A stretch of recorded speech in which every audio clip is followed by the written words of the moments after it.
Muito boa noite, meu irmão, minha irmã, graça e paz.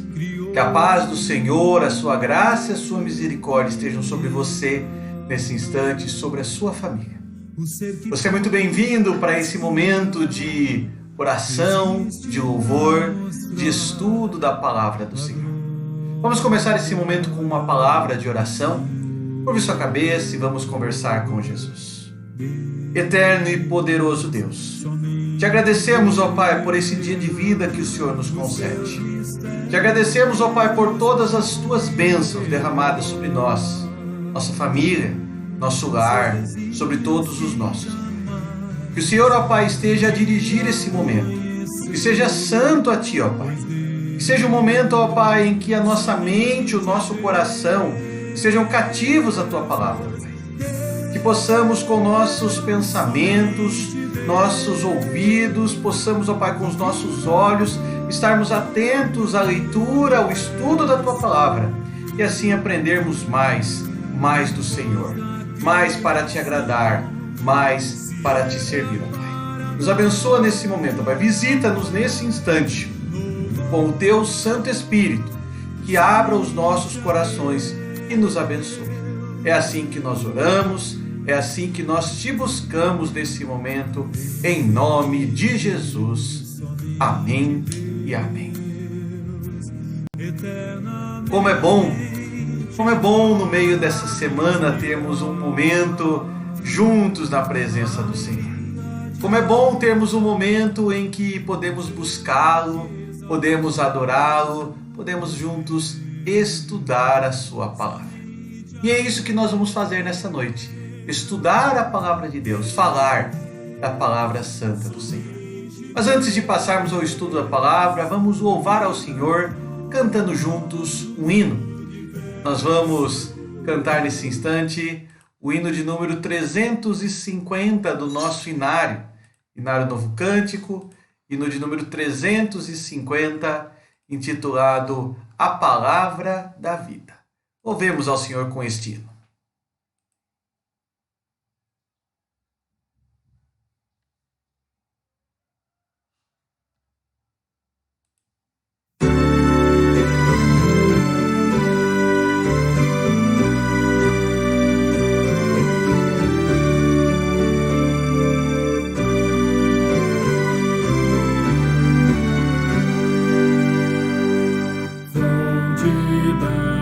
Celeste vida, manifesta o Teu poder, vivifica o sem alento, faz os mortos renascer.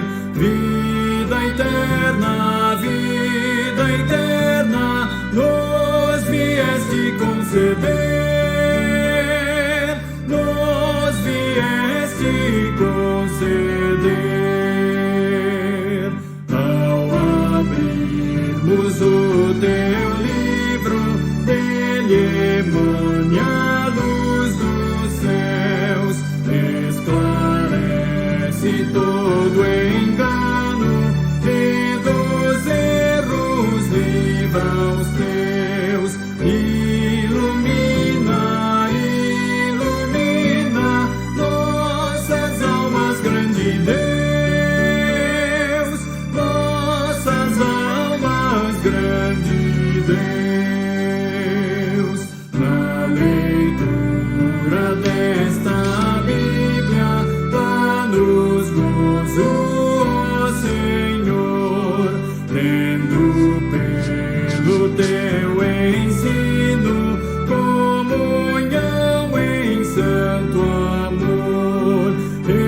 Exultamos, entoando Teu louvor, entoando Teu louvor.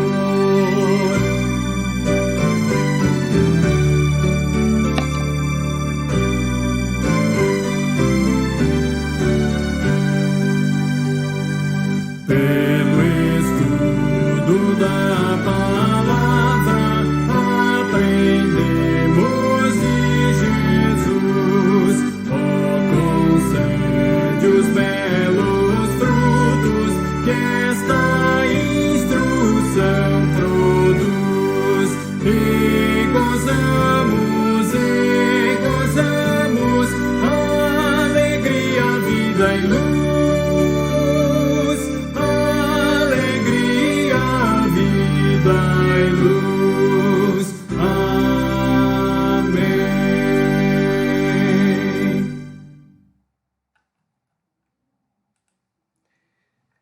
Pelo estudo da palavra, aprendemos de Jesus.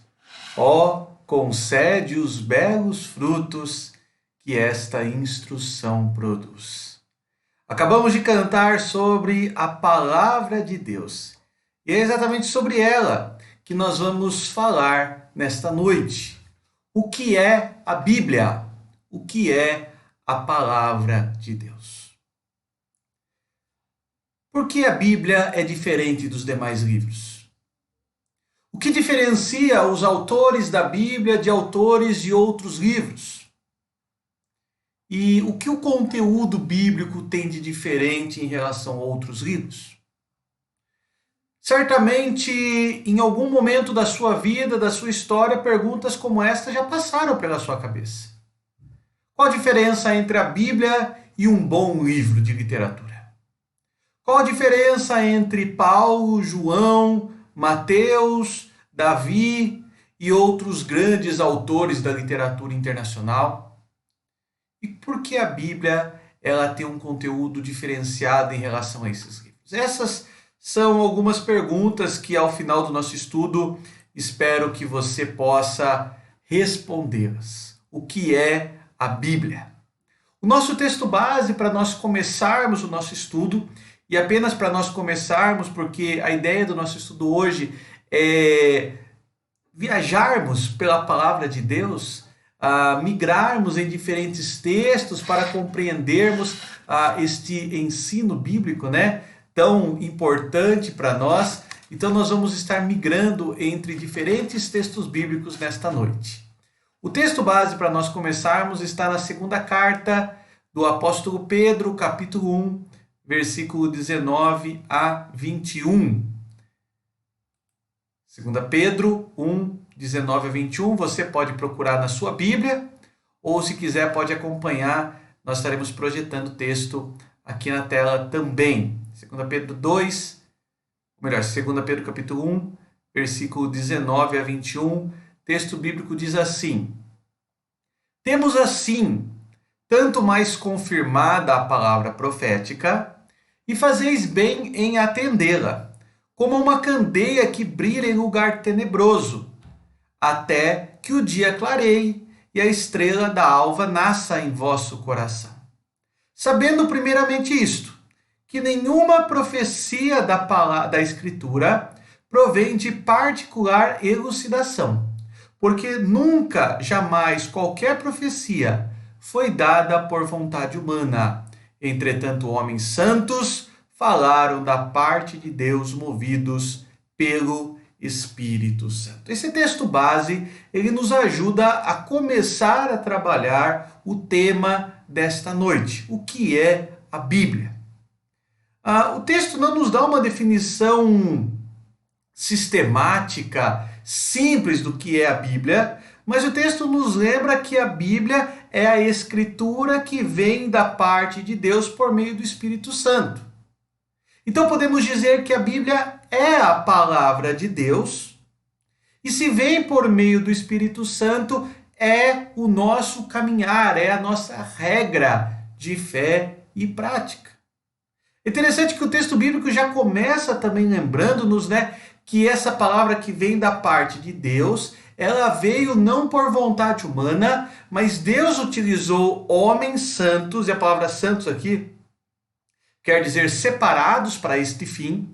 Deus utilizou homens santos que falaram da parte dele aquilo que ele gostaria, aquilo que ele queria que fosse levado ao seu povo. E assim Deus, através da sua soberana vontade, trouxe a nós a sua palavra. Deus revelou a palavra a estes homens santos, Deus os inspirou para registrarem-na, e nós hoje temos, através do Espírito Santo, o processo de compreensão da palavra por meio da iluminação. São 3 palavrinhas, 3 processos que ao longo do nosso estudo eu quero que fique muito claro para você. A palavra de Deus, revelação de Deus na história, a palavra de Deus inspirada a homens para esse registro, e a palavra de Deus que hoje, iluminada pelo Espírito Santo, chega até o nosso coração. Vamos começar então falando sobre esta palavra de Deus, a Escritura Sagrada, a revelação de Deus. Quando eu uso a palavra revelação, qual é o significado dessa palavra? Revelar é tornar claro algo que estava oculto. Quando algumas décadas atrás a gente utilizava a máquina fotográfica, ela era utilizada com um filme e depois a gente ia revelar este filme. Era uma pequena película e através dessa película conseguia-se extrair a foto. A palavra revelar, no seu sentido mais clássico, tem a ideia de tirar um véu, algo que cobre e que não permite a visualização completa. Quando nós dissemos que a Bíblia é a revelação de Deus, na Bíblia Deus tira o véu da sua vontade e revela a nós. Ao falarmos da revelação de Deus, eu quero utilizar 3 textos bíblicos para compreendermos bem esse conceito e as suas implicações. Um primeiro texto bíblico está em 2 Timóteo, capítulo 3, versículo 16 e 17. A palavra, a Escritura Sagrada, a revelação de Deus, ela é inspirada, soprada por Deus. Olha só, toda a Escritura é inspirada por Deus e útil para o ensino, para a repreensão, para a correção, para a educação na justiça, a fim de que o homem de Deus seja perfeito e perfeitamente habilitado para toda boa obra. E aqui a gente já começa a ver o diferencial da Bíblia em relação a outros livros. Outros livros podem ser úteis para nosso ensino, para nos corrigir, para nos educar, mas nenhum deles vai nos tornar habilitados para as boas obras, as quais Deus de antemão preparou para que andássemos nelas.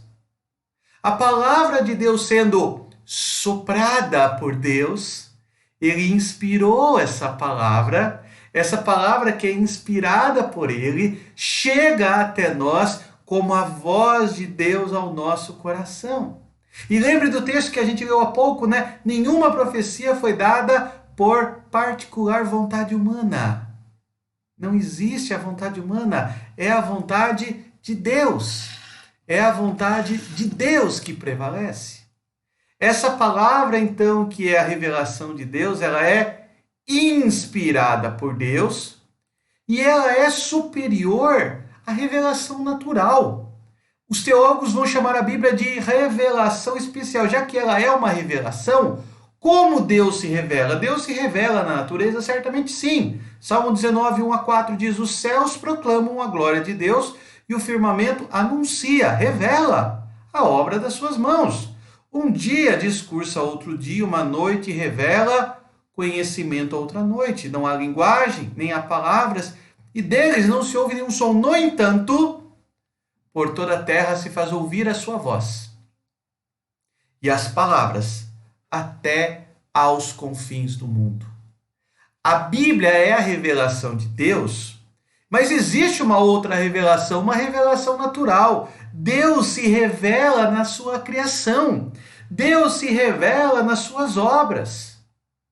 Então, a Bíblia, ela é a palavra inspirada e ela é superior a essa revelação. Por que ela é superior? Porque a revelação, conforme diz até Romanos capítulo 3, versículo 20, ou melhor, Romanos capítulo 3, versículo 20, depois você pode ler na tua Bíblia, vai falar que por causa da revelação natural, os homens são indesculpáveis.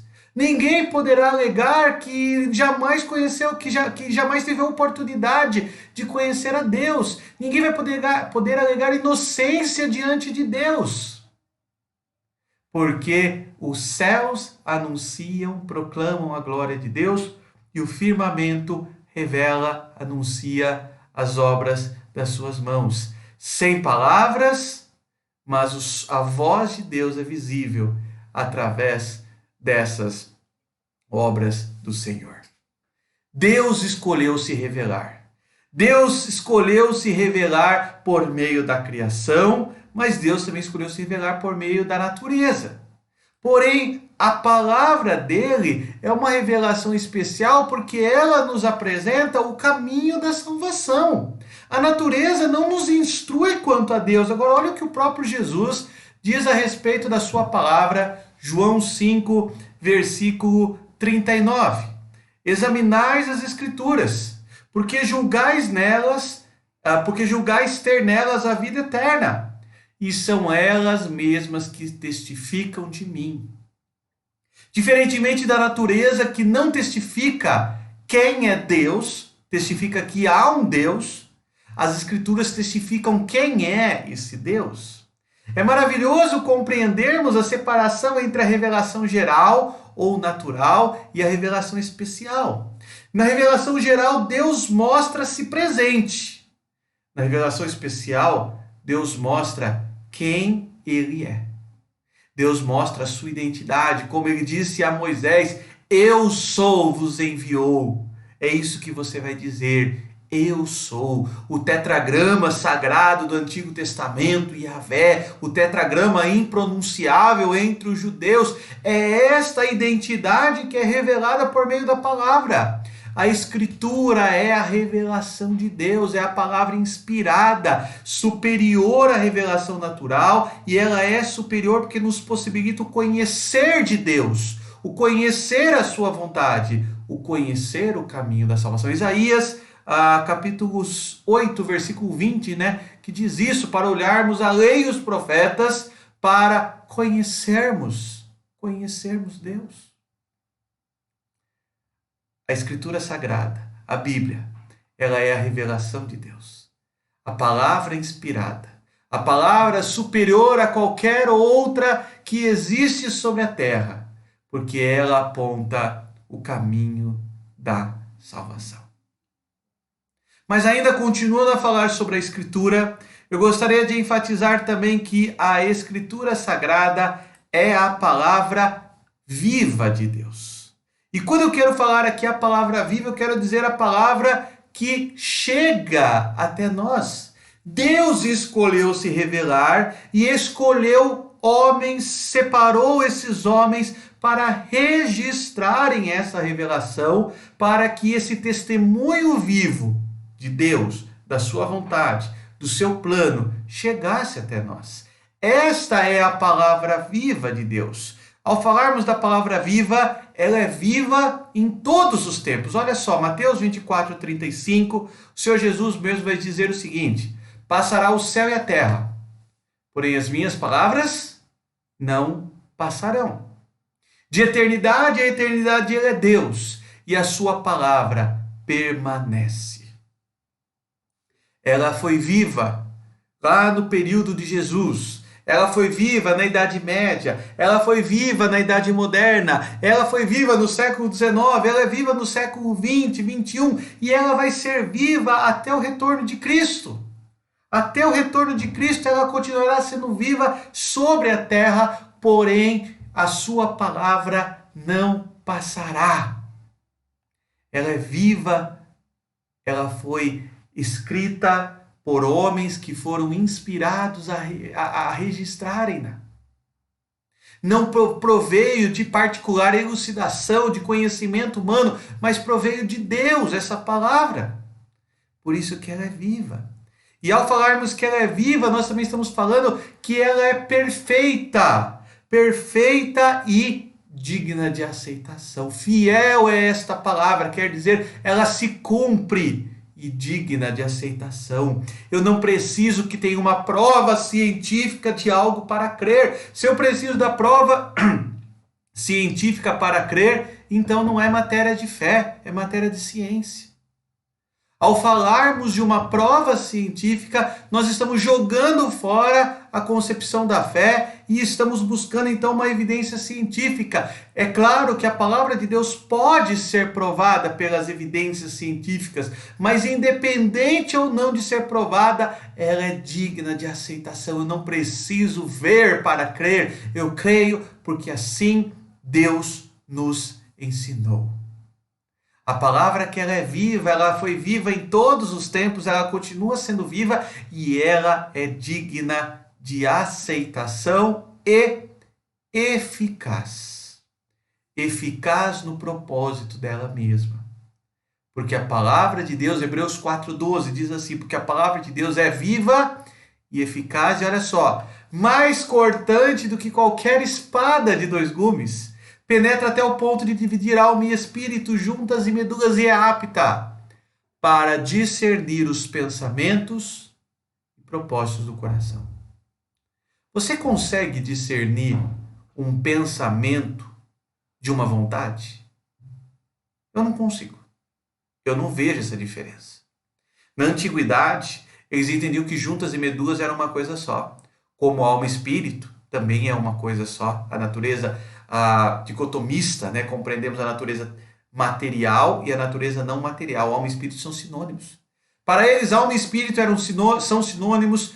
Juntas e medulas para eles eram sinônimos. E pensamentos e propósitos do coração também são sinônimos. A palavra de Deus, ela é capaz de chegar onde nada chega. Ela é eficaz. E qual que é o propósito da palavra? A gente pode dizer que há pelo menos 3 propósitos da palavra. Primeiro, converter. A palavra de Deus tem como primeiro propósito a conversão do pecador. O segundo propósito da palavra, edificar e consolar os crentes. Trazer crescimento espiritual e consolo no meio das dificuldades. Então, primeiramente, o propósito é voltado para o ímpio, a conversão.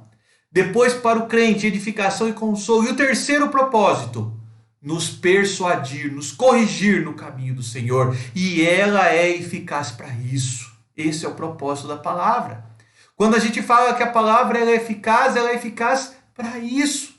Muitas vezes as pessoas elas querem encontrar na palavra satisfação das suas curiosidades. A palavra não foi escrita para satisfazer as nossas curiosidades. Ela foi escrita para conversão, para edificação, para consolo e para correção. Conforme a gente leu até em 2 Timóteo 3, 16 e 17. É para isso que ela foi escrita. E nesse sentido ela continua sendo viva porque ela continua a agir em nós.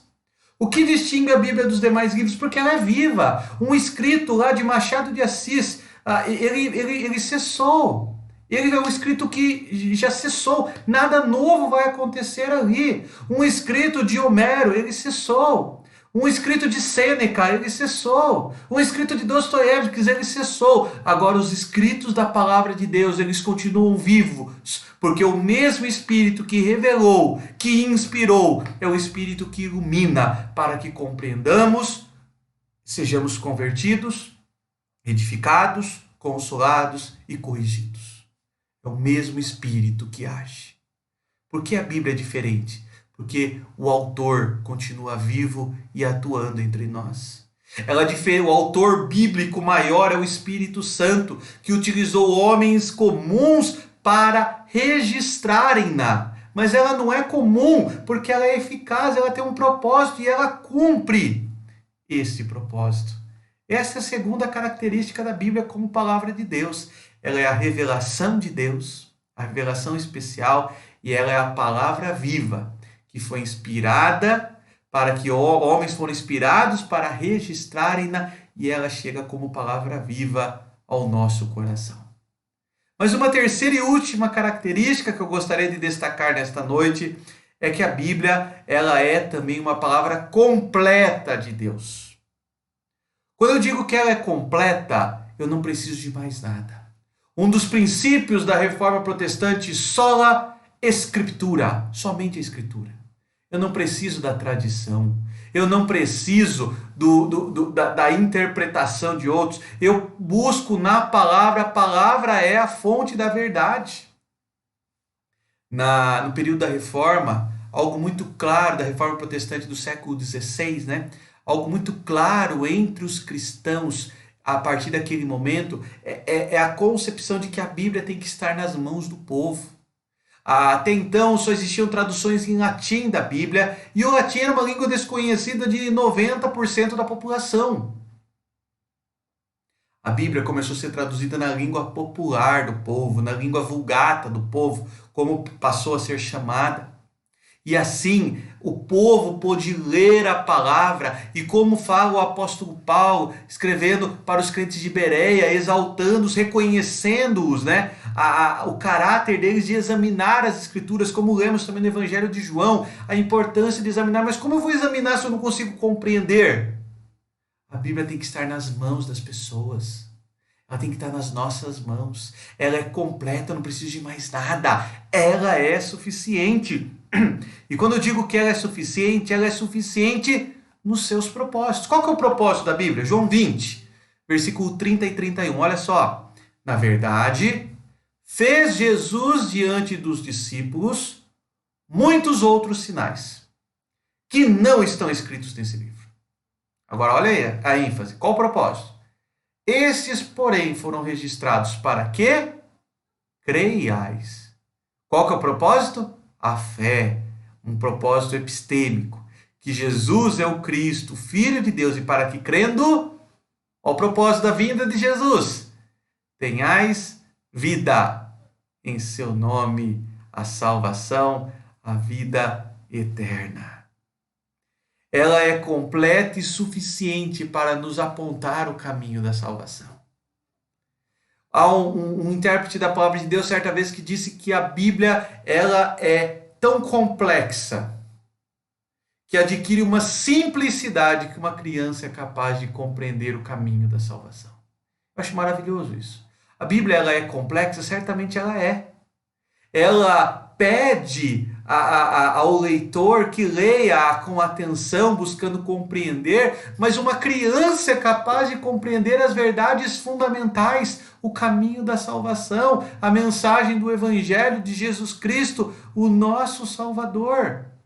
E é interessante que João diz que Jesus fez muitos outros milagres, mas esses que estão registrados, eu fui inspirado para escrever isso que João está falando, porque esses já são suficientes para gerar fé e a certeza da vida. E se ela é completa, qual que é a consequência? A consequência é, eu devo rejeitar novas revelações. Novas revelações têm que ser rejeitadas. Gálatas 1, versículo 8 e 9. Mas ainda que nós, ou mesmo um anjo, mesmo se for um ser celestial vindo do céu, vos pregue evangelho que vá além do que temos pregado, seja anátema. A palavra anátema quer dizer maldito. Assim como já dissemos e agora repito, se alguém vos prega evangelho que vá além daquele que recebeste, seja anátema. A palavra ela é completa, não há novas revelações. A palavra de Deus ela é composta dos 66 livros que Deus soberanamente na história utilizou os concílios no ano 70 depois de Cristo para fechar o cânon do Antigo Testamento e os concílios dos séculos 2 e 3 da era cristã para fechar o bloco do Novo Testamento, e Deus usou soberanamente esses concílios para, a partir deles, revelar a palavra dele mesmo. Nada deve ser acrescido. Por mais piedosas que possam parecer novas revelações, elas não são de Deus.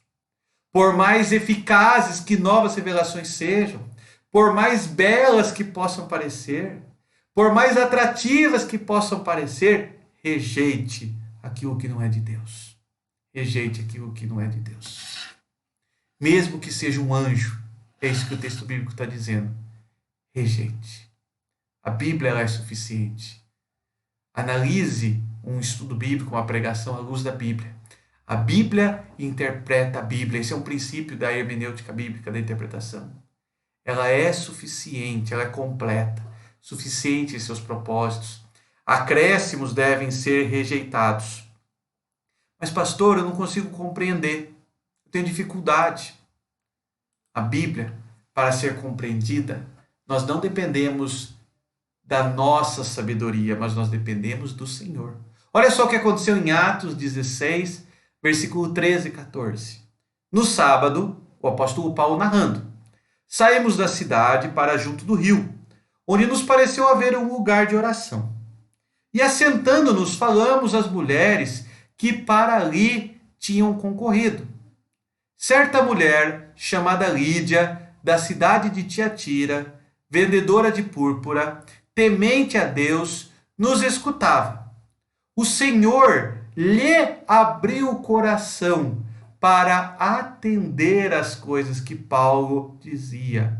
Quem fez Lídia compreender a palavra que estava sendo pregada? Foi a capacidade oratória de Paulo? Foi o seu conhecimento, que certamente era grandioso? Não. Foi Deus.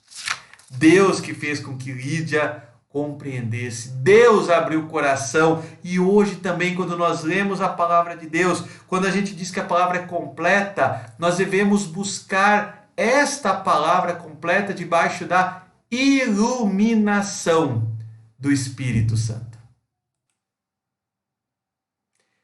E é isso que nós compreendemos por iluminação. A palavra que é completa através do Espírito Santo, somos iluminados a compreendê-la.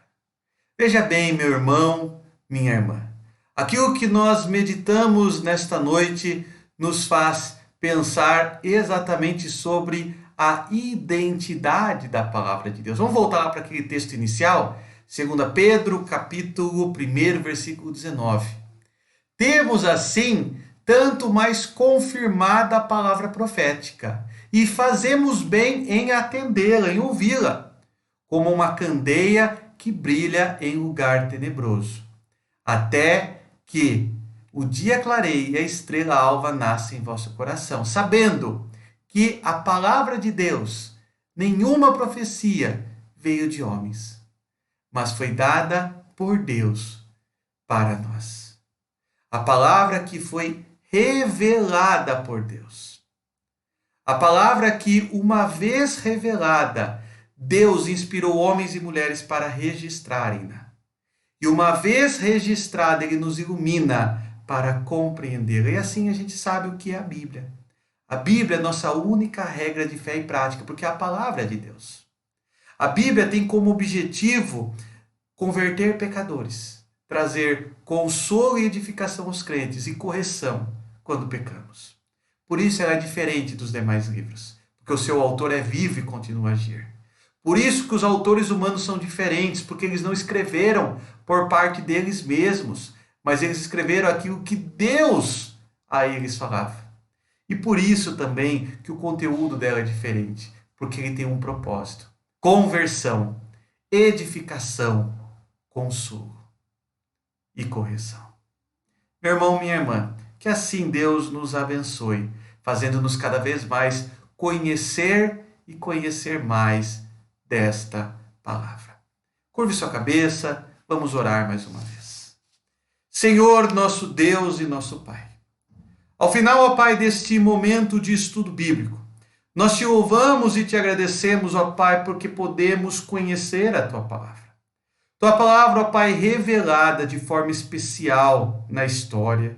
Palavra, ó Pai, que o Senhor inspirou homens para registrarem-na e que chega até nós, ó Pai, por meio do Teu agir soberano e que por meio do Espírito Santo somos iluminados a compreendê-la, ó Pai. Que nós possamos reconhecer, ó Pai, que nessa palavra nós temos, ó Pai, o encontro do propósito da nossa vida, ó Pai. Que nós possamos reconhecer que nesta palavra há edificação, há conforto, há consolo, há correção. Que nós possamos reconhecer, ó Pai, que nesta palavra há vida em abundância. Ó Pai, que possamos reconhecer que a Bíblia não é qualquer livro, não é entre qualquer livro que gera conhecimento, que gera informação, mas a Bíblia, ela nos transforma, nos forma para sermos aquilo que Tu deseja para nós, ó Pai. Te louvamos e te agradecemos por este ensino e que a partir dele possamos valorizar o livro que temos em nossas mãos como a Tua palavra e vivê-lo como nossa única regra de fé, única regra de prática. Abençoa-nos, ó Pai, nesse momento. Abençoa cada família, cada irmão, cada irmã que está acompanhando esta mensagem, esta programação, esse estudo bíblico, ó Pai. Nos abençoa com a Tua palavra, nos abençoa pelo Teu Espírito Santo. Em nome de Jesus é que nós oramos, é que nós Te agradecemos. Amém e amém. Amém, meu irmão, minha irmã. Que Deus te abençoe, que Deus dê um restante de quarta-feira abençoado a você. E eu quero encerrar com essa citação da palavra de Deus, que nós tanto falamos nessa noite, uma citação que nos traz esperança. Se somos infiéis, Ele permanece fiel, pois não pode negar-se a si mesmo. Apesar da nossa infidelidade, Deus permanece fiel. Essa é a sua característica. Esse é o seu ser, a fidelidade. Meu irmão, minha irmã, tenha uma ótima quarta-feira, um ótimo restante de semana. Que Deus assim te abençoe. Somente Deus criou o mundo e o que nele há. O ser que pode respirar existe para mostrar a glória do Senhor.